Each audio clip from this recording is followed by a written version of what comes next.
Okay, purihin ng Panginoon sa pasensya ng bawat isa at napakabuti ng Diyos sa ating mga buhay. Sa umagang ito, alam nyo naman ang ating sinicelebrate, di ba? Ito yung Palm Sunday. Sa umagang ito, bibigyan natin ng kunting pagpapaliwanag. Ano ba ang nangyari? Sino itong hari na pumasok sa Jerusalem? At ano siya bago siya pumasok? Sino siya bago pumasok sa Jerusalem? At ang pamagat ng ating mensahe ngayong umaga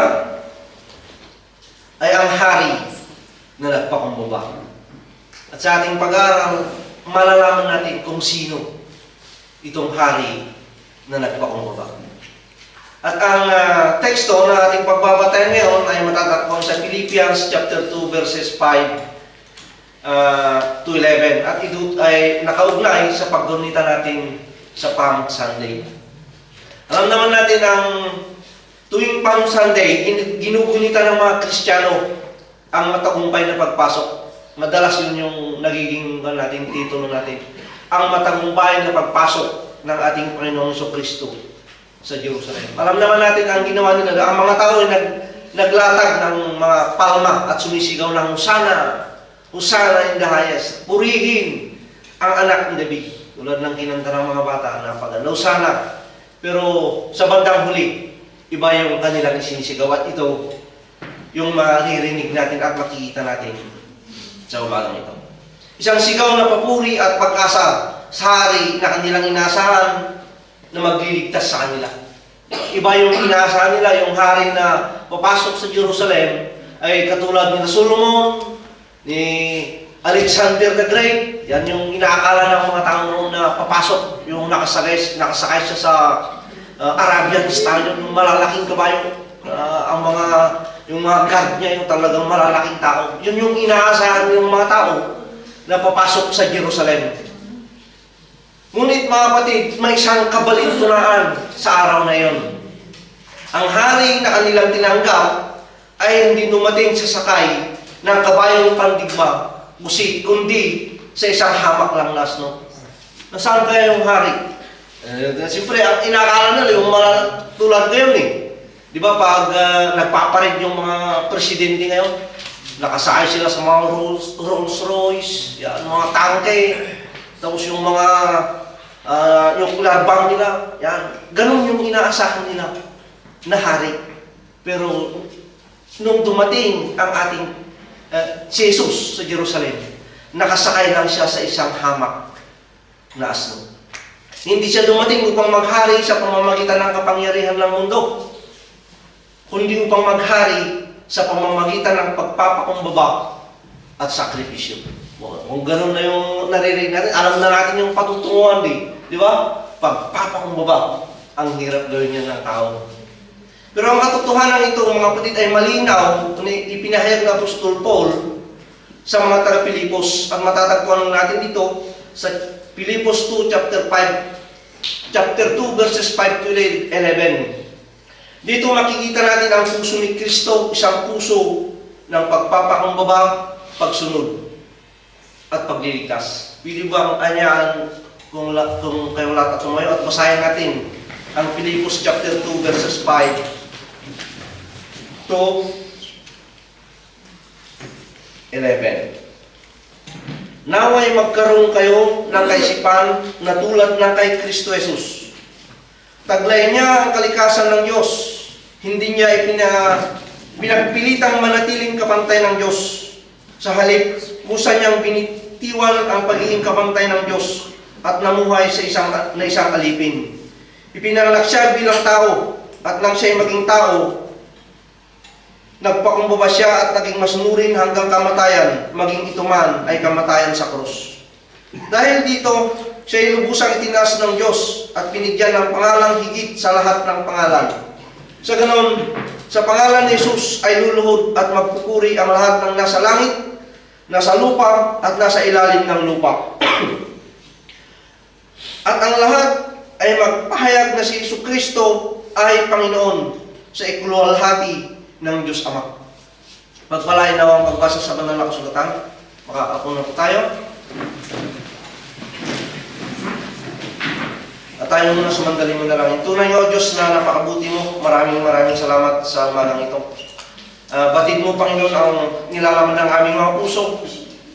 Hindi ko alam, Panginoon, kung sa oras na ito ay mga challenges sa aming kalagitnaan, sa aming mga puso, Panginoon.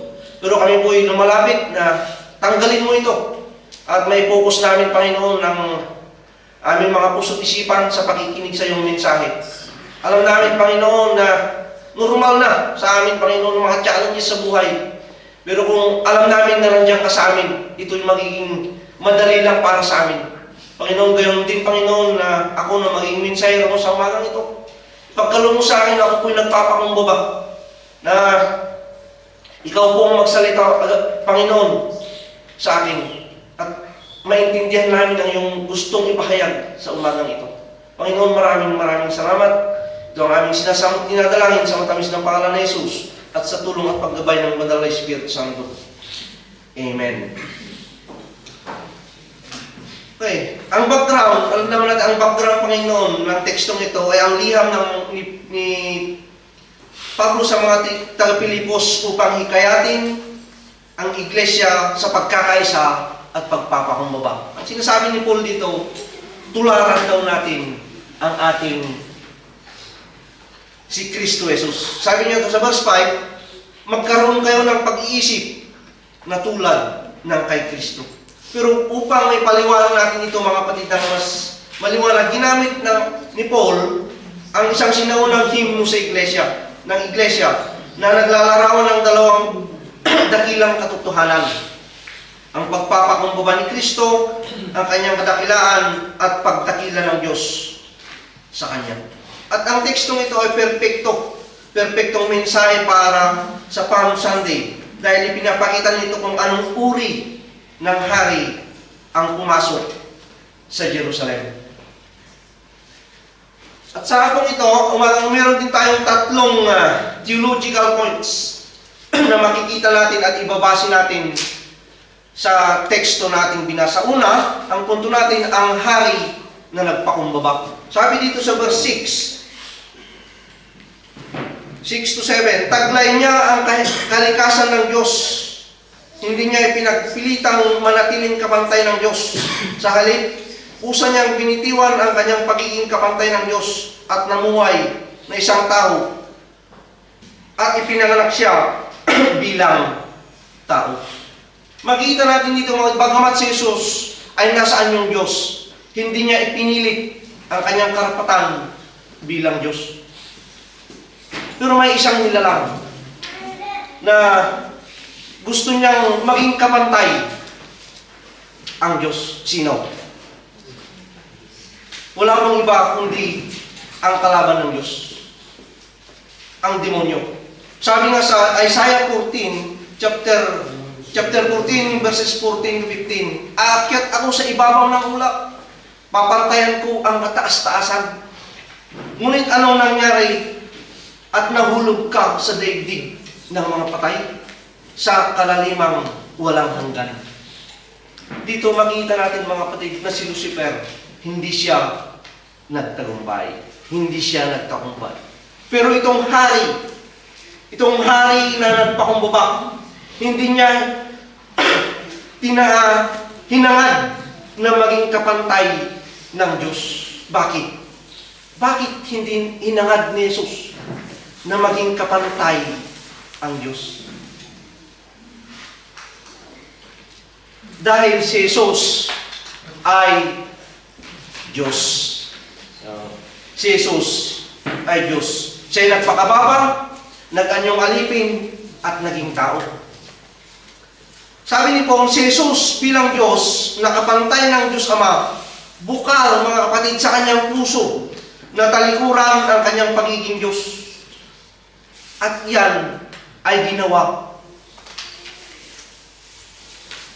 ni Jesus. Nung siya ay bumaba sa lupa at nagkatawang tao, makikita natin dito, mga kapatid, yung pagpapakumbaba. The King of Kings, Lord of Lords, nagpakumbaba. Ngayon ang tanong, how about us? Kunting baba lang. Dito lang ako. Tama na ako dito.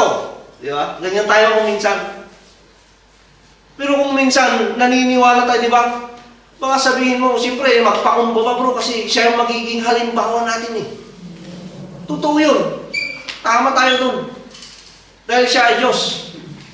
Pero kung naniniwala tayo mga kapatid, na siya rin ay tao, o tanggalin mo yung pagiging Diyos niya, yung pagiging tao niya kunin mo, hindi ba kaya din natin magpakumbaba?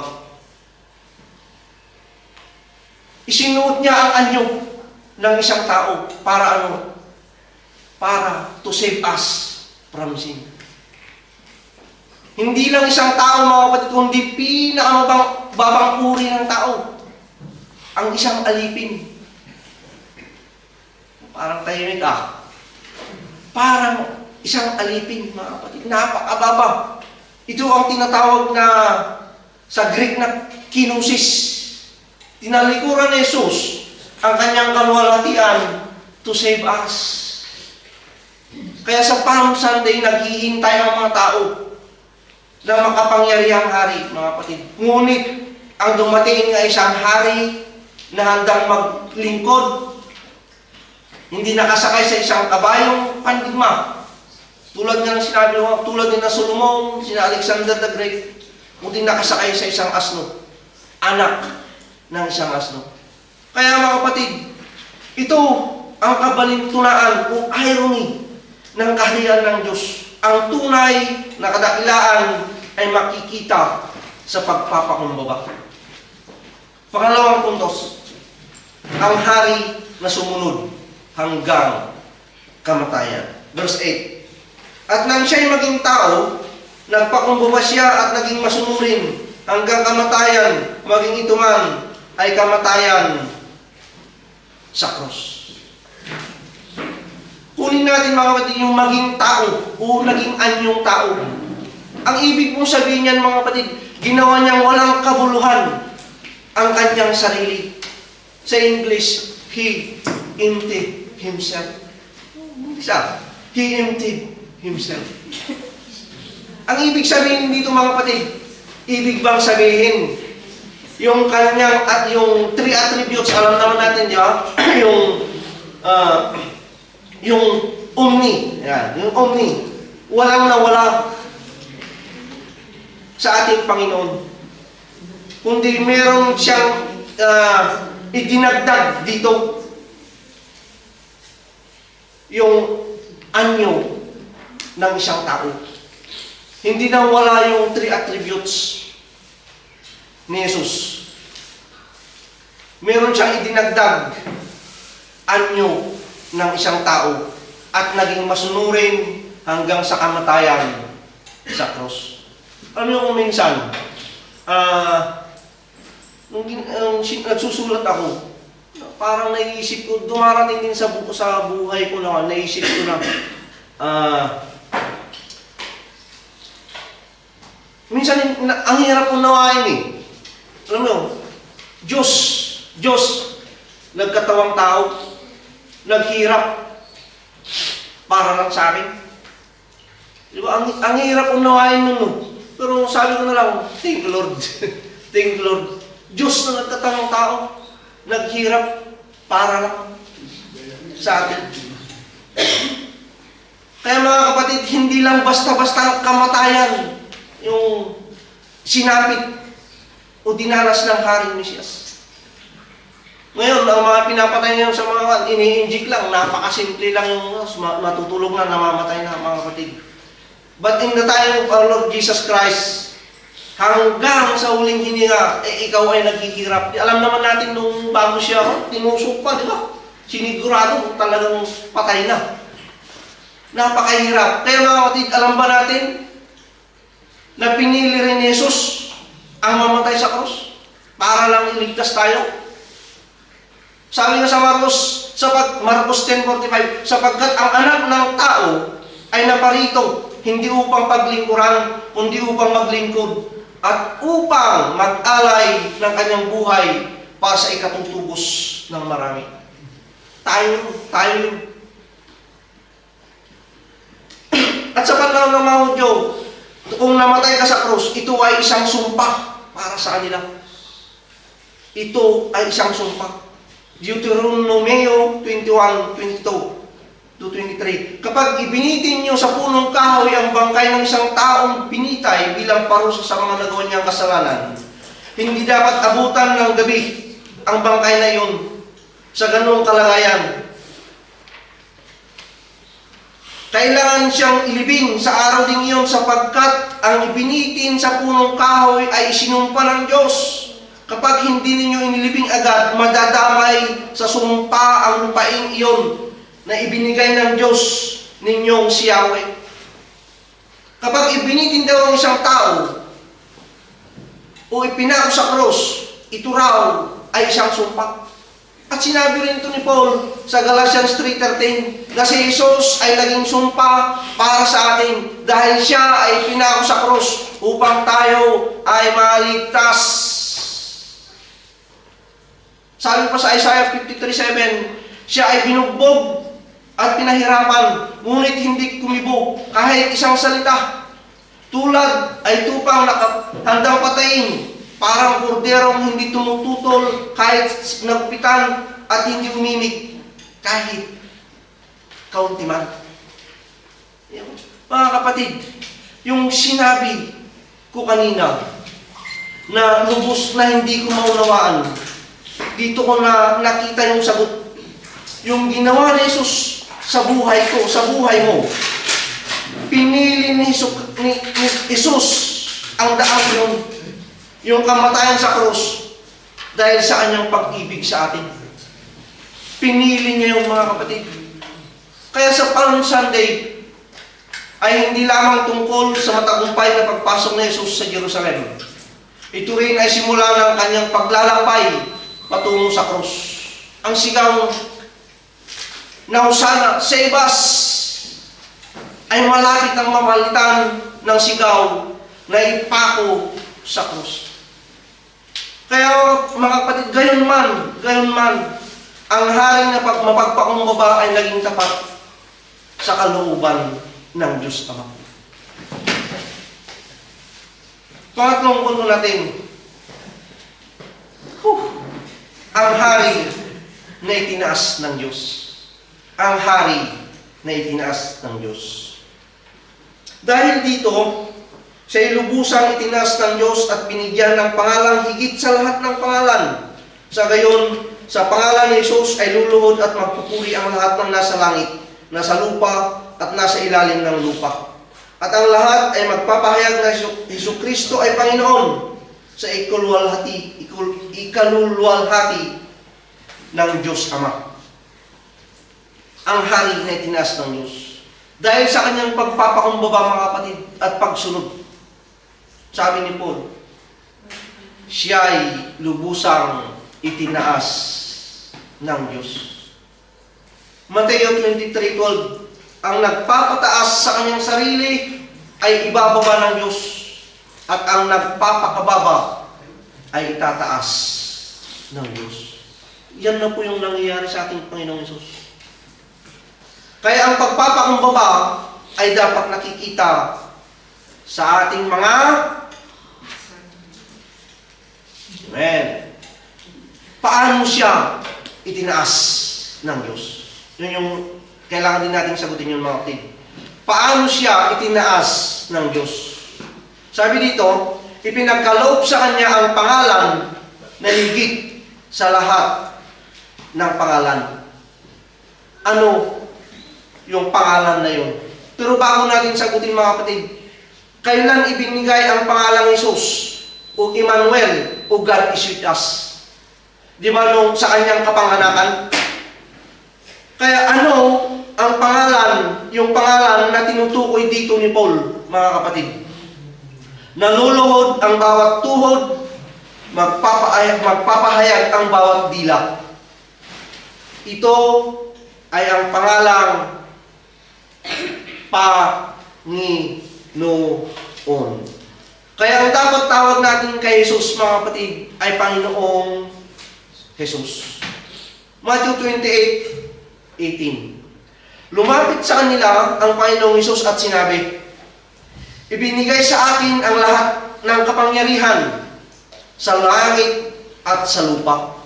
At ito ang pangalan, ang dahilan kung bakit lumuluhod ang mga tuhod at ang bawat lahi ay bibigkasin sa kanilang bibig na si Kristo ay Panginoon.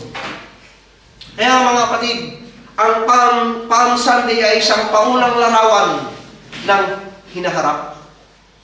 Ang pansamantalang papuri ng Jerusalem ay magiging pandaigdigang pagsamba balang araw. Tapos na po tayo, mga kapatid. Pero meron tayong mga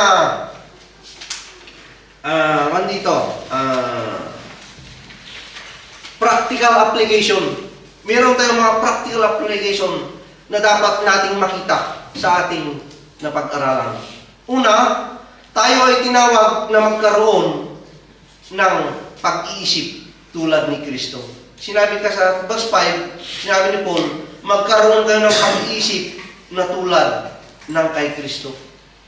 Mga kapatid, sa mundong ipuno ng pagmamataas, kompetisyon at sariling kapakanan, ang Kristiyano ay tinatawag na mamuhay sa pagpapakumbaba at paglilingkod. Ang tanong para sa atin, paano tayo naglilingkod sa iba? Mas inuuna ba natin ang sarili kaysa sa kapakanan ng kapwa? Ang Palm Sunday ay paalala na ang tunay na tagasunod ni Kristo ay hindi naghahari, kundi naglilingkod. Pangalawa, ang landas ng Kristiyano ay landas ng krus. Ang tagumpay ni Kristo ay dumaan muna sa parusa. Alam naman natin yun, di ba mga kapatid? Gayon din sa ating buhay. Nararanasan din natin yan. Mahirap, may sakripisyo, at higit sa lahat, may pagtanggi sa sarili. Yan yung pinakamahirap na gawin ng tao. Tanggihan mo yung sarili. Ngunit ang pangako ng Diyos ay malinaw, mga kapatid. Ang pagpapakumbaba ay nauuwi sa pagdakila. Pangatlo, si Jesus ang tunay na hari ng ating buhay. Sino ba ang hari ng ating mga buhay? Tingnan mo sa TV mo. Queen yan. Queen yan, brother. Hindi hari yan. Tingnan mo. Queen, hindi hari yan. Si Jesus. Queen yan, queen. Si Jesus ang tunay na hari ng ating buhay. Noong Palm Sunday, maraming taong sumigaw. Usana. Ngunit, ilang araw lang, mga kapatid, tumalikod na sila. Ipako sa krus. Ang hamon sa atin, hindi lamang papurihan si Jesus sa salita, kundi kilalanin siya bilang Panginoon ng ating buhay, Panginoon ng ating desisyon, Panginoon ng ating relasyon, Panginoon ng ating kinabukasan. At sa ating pagtatapos, hindi na makinig. Ang mensahe ng Palm Sunday ay hindi lamang tungkol sa isang makasaysayang pagpasok sa Jerusalem. Ito ay tungkol sa uri ng hari na ating sinasamba. Mga kapatid, siya ay hari na nagpakumbaba, hari na nag-alay ng kanyang buhay, hari na itinaas ng Diyos magpakailanman. At isang araw, ang bawat tuhod ay luluhod at ang bawat dila ay magpapahayag na si Kristo ay Panginoon. Kaya sa Palm Sunday nito, tanungin natin ang ating mga sarili. Si Jesus ba ay hari lamang sa ating labi o tunay na hari ng ating puso? Sa ngalan ng Ama, ng Anak, at ng Banal na Espiritu Santo. Amen.